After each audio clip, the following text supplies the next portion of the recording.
My sister baked cookies for my daughter's birthday with a sweet note. Days later, she asked if my daughter enjoyed them. I said her own kid ate them all, and she screamed like it ruined everything. The quiet charm of a Newton morning, an exclusive, Boston suburb enveloped Margaret Wilson as she reviewed real estate contracts. Sunlight spilled across her spacious kitchen island, illuminating her perfectly manicured fingertips and the impeccable tailoring of her silk blouse and trousers. She appeared as if plucked from the pages of a high-fashion magazine, the epitome of polished success. "Mom, I need to get to school early for sports festival practice." The eager voice of 12-year-old Emma cut through the serenity, accompanied by the swift patter of her descent down the stairs. Emma's long blonde hair, pulled into a high ponytail, swayed with her energetic movements. Even in sportswear, she carried an innate grace. "Make sure you eat breakfast, Emma. Proper nourishment is vital before a competition," Maggie advised with a warm smile, presenting a bowl of granola and yogurt. David, Maggie's husband, had already departed for an early business meeting, leaving the mother-daughter duo to relish their peaceful start. "Angela's mom admired the house you sold last week," Emma shared, her eyes wide with admiration. "Everyone was so impressed." Maggie's nod was tinged with quiet satisfaction. Her standing in the Newton district was unassailable. Within the local real estate community, Maggie Wilson's name was synonymous with properties commanding top dollar, a reputation meticulously built. As their conversation flowed, Maggie's smartphone chimed. Her mother, Eleanor, was calling. "Good morning, Maggie. How are Emma's birthday preparations coming along? I've commissioned a very special cake. It's shaped like the trophy she earned at the state science competition last year." A subtle crease formed between Maggie's brows, yet her voice remained composed. "Thank you, Mother, but I've already placed an order with Jackson Patisserie." "Oh, really? But this one is truly unique. A truly special child like Emma deserves an exceptional cake.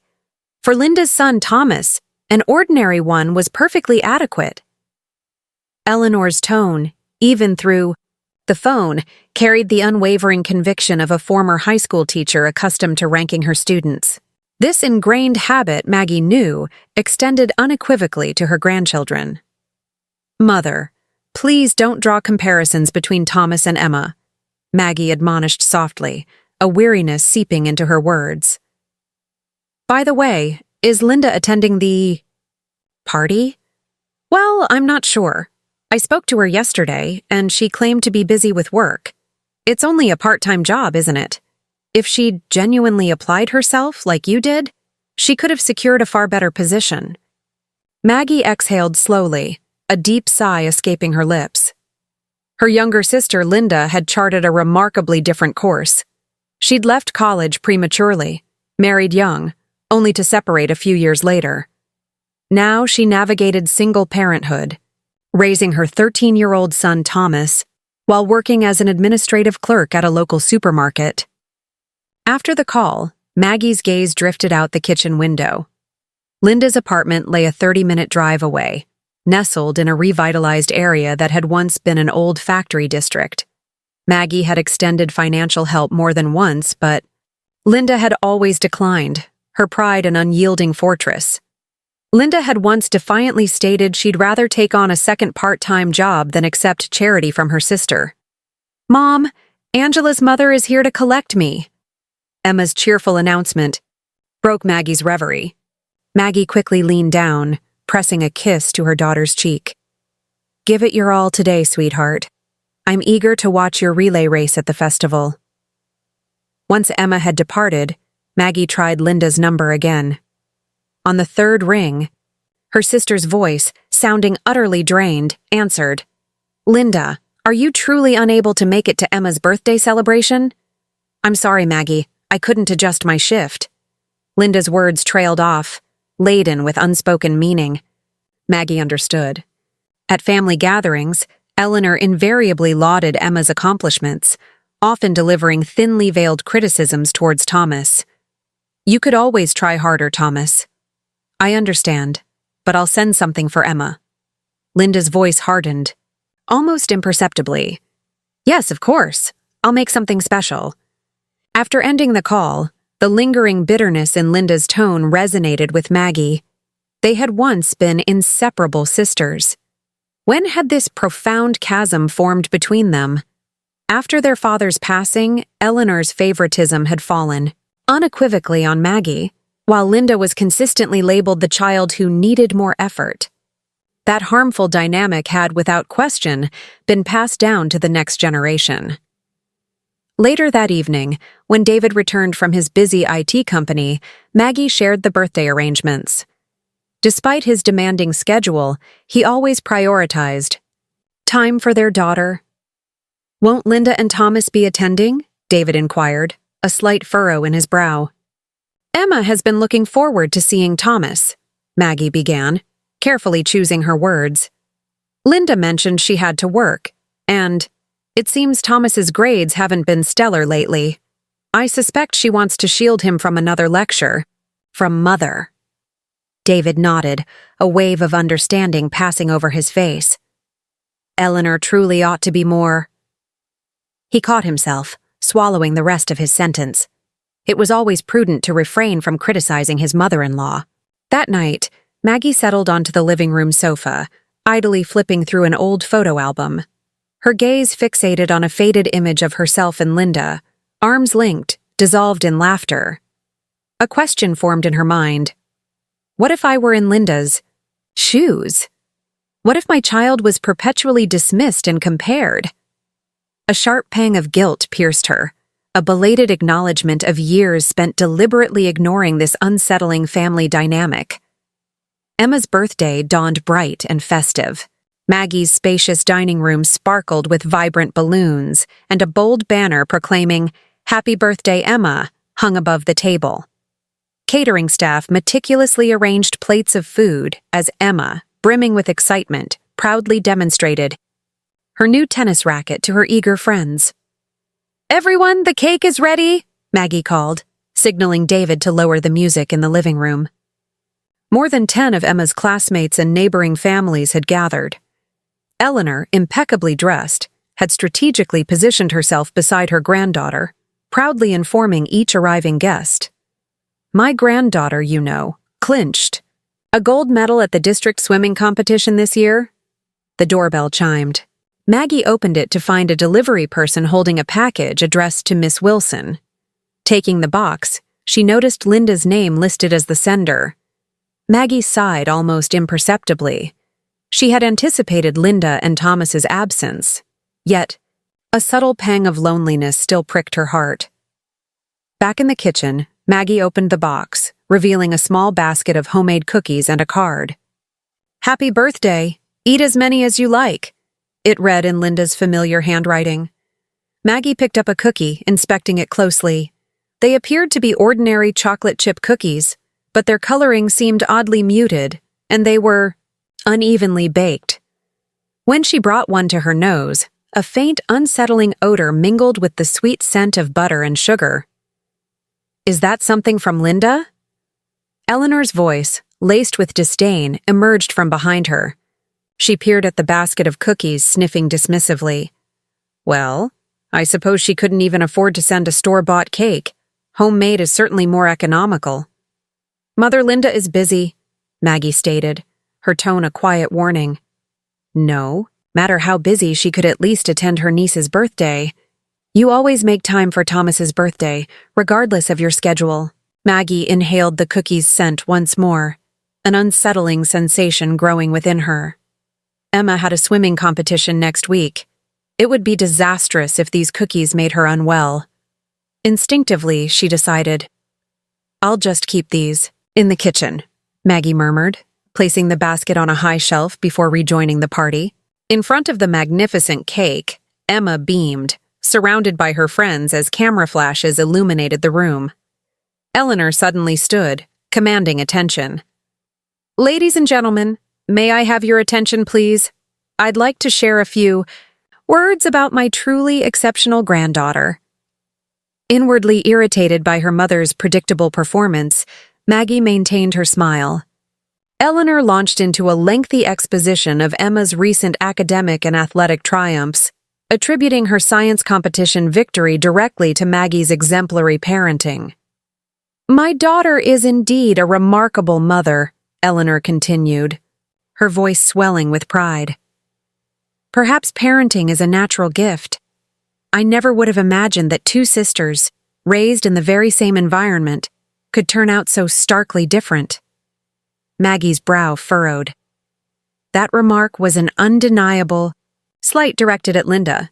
She swiftly rose, interjecting, "Let's cut the cake, everyone," attempting to steer the conversation away from her mother's veiled criticisms. After the last guest had departed, Maggie, sipping wine in the quiet kitchen, called her sister to offer thanks. "Thank you for the cookies, Linda.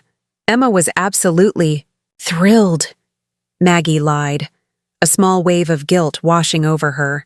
She hadn't even mentioned the cookies to Emma. "Good, I'm glad." Linda's voice sounded hollow, distant. "How was Mother?" "The usual," Maggie answered honestly, recounting Eleanor's detailed recitation of Emma's grades and sporting achievements. Linda remained silent on the other end. Maggie pressed on, trying to keep the dialogue alive. "How's Thomas? How's school?"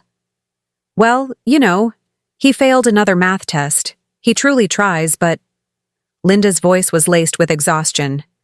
Maggie found herself speechless.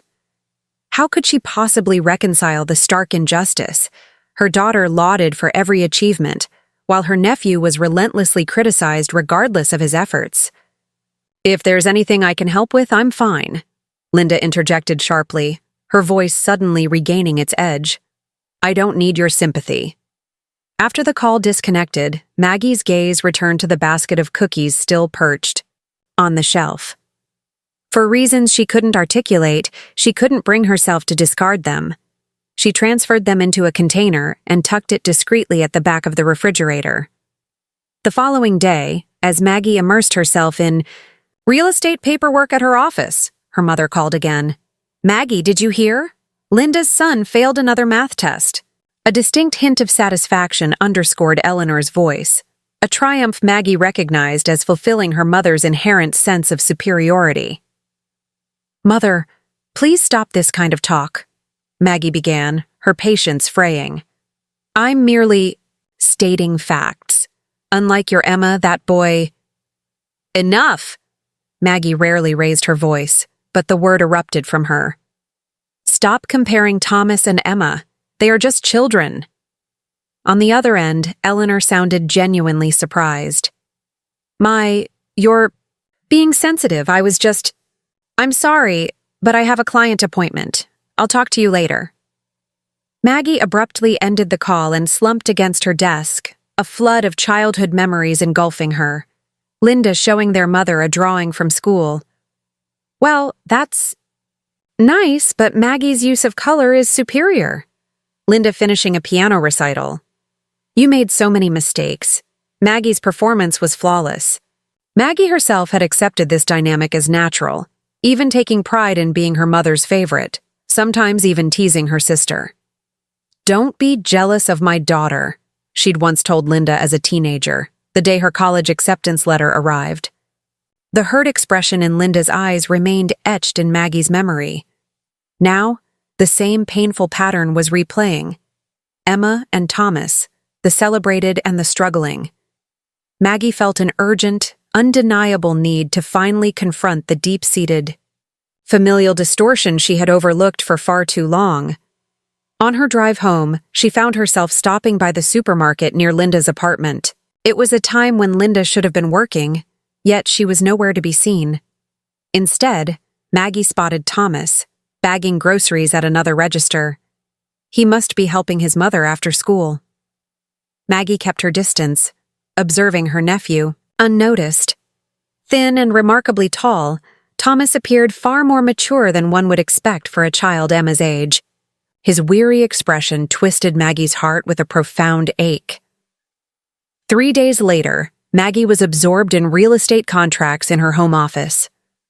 Outside, an autumn rain fell softly, and from the living room, the gentle melody of Emma practicing, Chopin's Nocturne drifted in. As Maggie reached for her coffee, her smartphone rang. The caller ID displayed Linda's name. Maggie's brow furrowed. Calls from her sister were exceedingly rare. Linda wouldn't call unless it was something genuinely important. "Hello, Linda?" On the other end, her sister's voice sounded strangely buoyant, almost cheerful. "Maggie, I have a question for you." "What is it?" A brief pause stretched between them, punctuated by Linda's soft breathing. "So, did anyone eat the cookies?" Maggie's gaze flickered to the drawer of her desk. Inside was a photograph of Linda's birthday cookies she had taken that morning. Seeing them still hidden at the back of the refrigerator, she had instinctively snapped a picture. Their misshapen forms and pale coloring had continued to trouble her. "Oh, you mean your cookies?" Maggie feigned a casual tone. "Yes. Did Emma enjoy them?" A peculiar tension vibrated in Linda's voice. Maggie made an instantaneous decision. She rose from her chair and walked to the window, subtly altering her voice. "Actually, your son stopped by earlier and ate them." "All?" A moment of stunned silence descended on the line, then Linda's piercing scream erupted. "Thomas? When? What has he done?" It was the sound of pure, unadulterated panic. Maggie, maintaining her outward composure, stared out at the rain. "This afternoon, he came by after school. He said, 'Aunt, I'm hungry.' So I told him I had cookies. Linda sent and gave them to him." The fabrication flowed effortlessly from her lips. In reality, Thomas had never visited her home, and the cookies remained untouched. "How many? How many did he eat?" Linda's voice trembled uncontrollably. "All of them. He really seemed to relish them," Maggie deliberately added, injecting more detail into her lie. "What's wrong, Linda? Is there a problem?" The distinct sound of something dropping echoed through the phone. Linda's breathing became ragged, as if she were desperately fighting to suppress another scream. "Linda, are you okay?" "No, it's nothing," Linda stammered, clearly agitated. I need to talk to Thomas about going places without permission. That's all."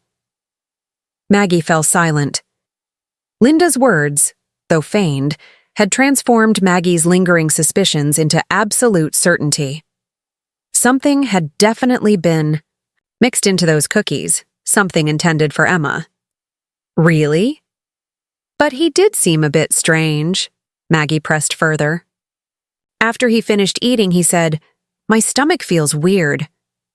Linda's voice, now a desperate, guttural cry, came again. "Oh my God! I'm coming over right now!" The call abruptly ended. Maggie stared at her smartphone, frozen.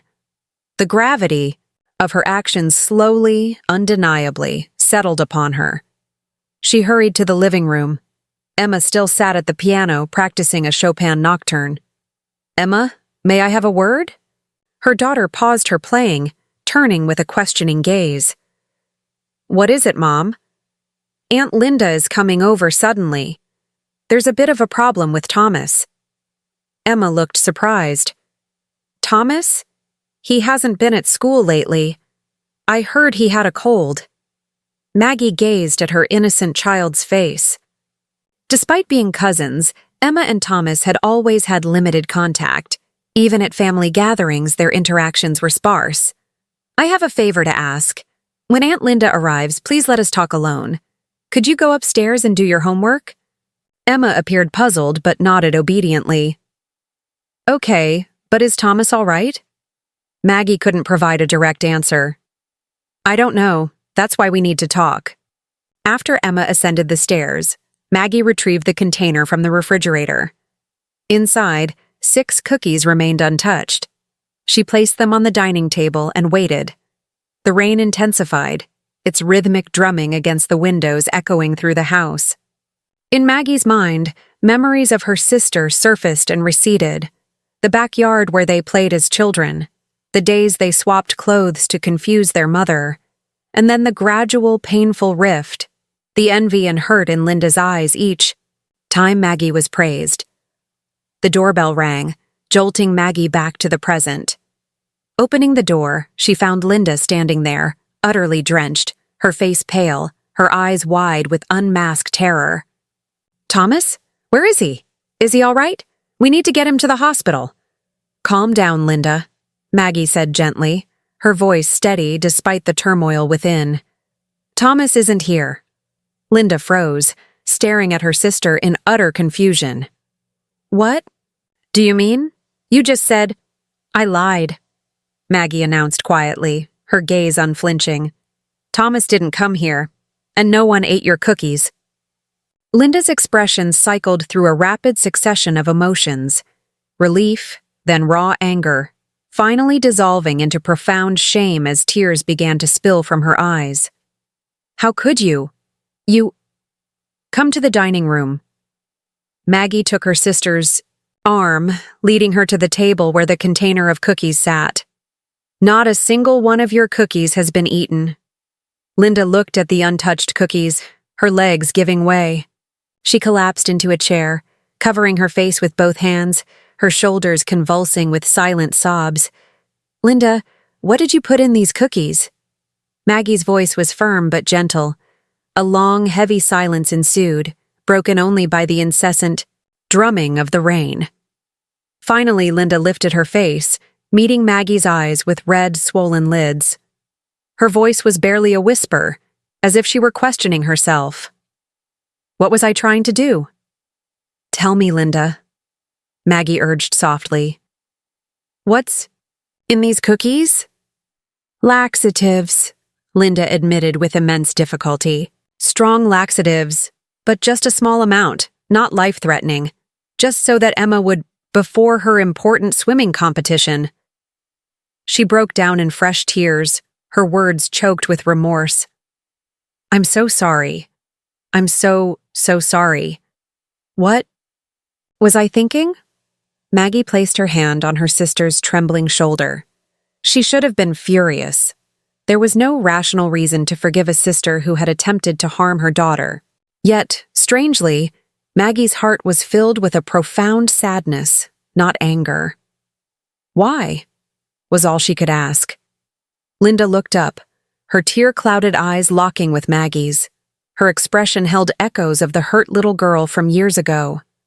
"Our mother praises Emma and disparages Thomas, just like when we were children. The same pattern where you were always celebrated and I was always criticized." Linda's voice gained a desperate strength. "Every celebration of Emma's success only magnifies Thomas's failures. Just once I wanted her to experience a setback too." She choked on her words. "I wasn't in my right mind." Maggie was speechless. She never would have conceived that Linda's years of quiet suffering and simmering resentment would manifest in such a desperate act. Yet she found she wasn't entirely incapable of understanding her sister's deep-seated pain. "I bear some responsibility," Maggie confessed quietly. "For years I've deliberately ignored this issue. I thought Mother's ways were just natural, and that the way Thomas was treated was somehow just the way things had to be." The two sisters, stripped of their pretenses, were finally confronting a painful truth they had long suppressed. On the dining table, the uneaten cookies sat as silent witnesses. Linda still covered her face with her hands, her shoulders trembling. "I'll make some tea," Maggie murmured, quietly standing and heading to the kitchen. She mechanically boiled water, preparing 2 mugs. Inside her, a complex brew of anger, sadness, and profound sympathy swirled. How could she truly forgive a sister who had tried to harm her child? Yet, simultaneously, she understood the decades of hurt behind Linda's desperate actions. After brewing the tea, Maggie placed a warm mug in front of Linda and gently asked, "Why did you call?" Linda raised her tear-stained face. "I regretted it from the moment I sent the cookies. I couldn't believe what I had done." Her voice trembled. "But I couldn't take it back. So, if no one had eaten them yet, you were going to warn me?" Maggie's voice was soft, compassionate. Linda gave a small, hesitant nod. But when you said Thomas had eaten them, I panicked, thinking your plan might create a different victim. Linda began to cry again, her voice raw. What kind of terrible mother am I? I should be protecting Thomas. Yet Maggie reached out, taking her sister's hand. It was cold and shaking. Linda, tell me, how is Thomas truly doing? After a long silence, Linda sighed, a deep, weary sound. He's struggling at school. They call him the epitome of failure.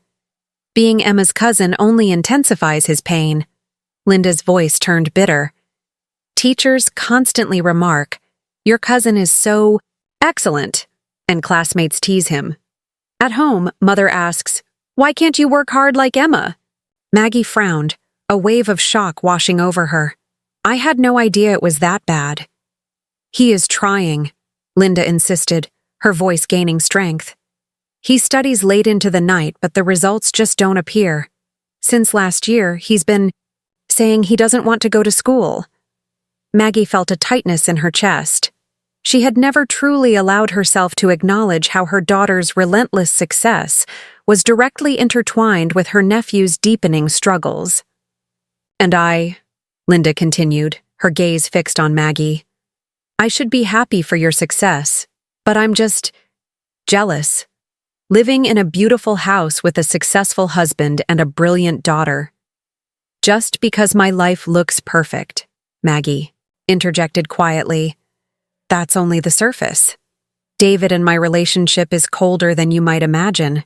He's so absorbed in his work that our conversations rarely extend beyond everyday practicalities. And the pressure on Emma is immense. Linda looked surprised. She's always expected to be perfect from Mother, too, Maggie continued. Last week, Emma broke down in tears after getting just one question wrong on a math test. She was terrified of what Grandma would say. The sisters locked eyes, each bearing the unique, invisible burdens of their lives. But at the core, the root cause was undeniably the same: Eleanor Wilson's distorted, conditional love. Our problems always circle back to Mother, don't they? Maggie murmured. Linda offered a small, genuine laugh, her first true smile. Yes, always. Maggie rose, taking the container from the table. We don't need these anymore. She walked to the kitchen and, with a decisive motion, dropped the cookies into the trash. Linda watched, her expression unreadable. How can you forgive what I tried to do? She asked, her voice barely audible. Forgiveness may not arrive instantly, Maggie answered honestly, turning back to her sister. But I can strive to understand. And perhaps it's time we finally confront the disease in our family. How? Despair echoed in Linda's voice. First, I'll make a concerted effort to truly understand Thomas. I want to help him discover his own interests and talents. And I'll encourage Emma to engage more with her cousin, Maggie explained, choosing her words carefully. And with Mother, we need to have a serious conversation about how her evaluations truly impact the children. Linda looked anxious. Do you truly think Mother will listen? I don't know, Maggie admitted candidly. But change won't happen unless we try. Their conversation was abruptly interrupted by the sound of light footsteps descending the stairs. Emma appeared, looking slightly awkward. Sorry, Mom, but I finished my homework. She spotted Linda and offered a small smile. Hello, Aunt Linda. Linda visibly stiffened, struggling to compose herself. Facing Emma after her confession about the cookies was particularly difficult. Hello, Emma, she managed, forcing a strained smile. Happy birthday. Sorry I'm late. Emma approached. Thank you. You sent cookies too, right? Mom mentioned it. Linda stumbled for words, but Maggie quickly intervened. Yes, she did. But unfortunately, they got broken during transport. Emma looked a little disappointed but brightened quickly. That's okay. How's Thomas? I haven't seen him at school lately. Linda gazed at her niece in surprise. Oh, you've been concerned about Thomas? Yes, we sometimes meet in the library.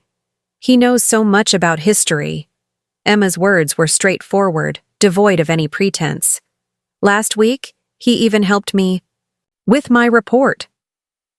Maggie and Linda exchanged surprised glances. There was a genuine connection between the cousins they had known nothing about.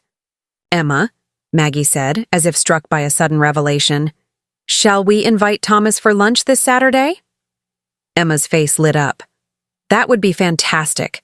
I want to show him my new game, and I'd love to hear more about the old coins he collects. Linda looked perplexed. Emma, you know about Thomas's coin collection? Of course, Emma stated matter-of-factly. His collection is incredible, especially that, what do you call it, a Morgan dollar? Yes, that's it, Emma exclaimed, beaming. He really knows his stuff. In that moment, Maggie felt something profound shifting. The unexpected revelation that Emma and Thomas had already forged their own bond was more than just a surprise. It was a powerful, undeniable ray of hope. We'll be expecting you on Saturday, Maggie told Linda, her voice filled with a newfound resolve. Let's take a new step forward as a family. Tears welled in Linda's eyes, but this time, they were tears of an entirely different kind. The early summer sunlight bathed Maggie's backyard in a warm glow. Smoke drifted lazily from the barbecue grill, swirling in the gentle breeze. On the deck, David and Thomas stood side by side, expertly grilling meat. Emma, her new camera clutched in her hands, was absorbed in photographing the blooming roses. Here you go, Linda offered, handing Maggie a glass of lemonade. The two sisters sat side by side, admiring the peaceful garden scene. So much had transformed since that rainy day 6 months prior. I'm so genuinely happy Thomas's photo exhibition was such a success, Maggie said with a warm smile. Linda nodded, a proud glint in her eyes. Since joining the photography club at school, he's truly come alive. His teacher was astonished, saying, I had no idea he possessed such talent.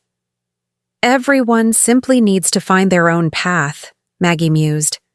It seems Emma has developed an interest in his photography, too.